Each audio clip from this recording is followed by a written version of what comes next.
velkommen til Psykologernes Verden, her fra Samsø. I dag er jeg på ferie, og så mødte jeg lige den her meget triste fyr. Han hedder Walter Henriksen. Walter Henriksen, hvad er der galt med dig?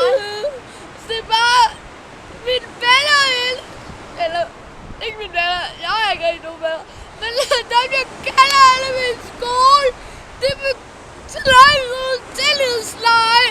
Så nogle gange, eller faktisk altid, så griber de mig ikke, fordi der er nogen, de råber sådan, efter man ved ikke sådan hvad. Og de griber mig ikke engang.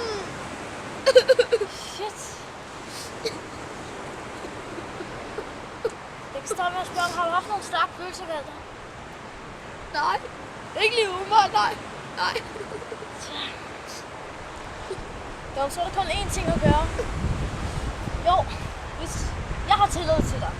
Okay. Så hvis du prøver at falde bagover lige nu, Okay. så sker vent lige lidt. Sådan. 1, 2, 3 og nu. Pause. Jeg tror, hvis lige min hænder smuttede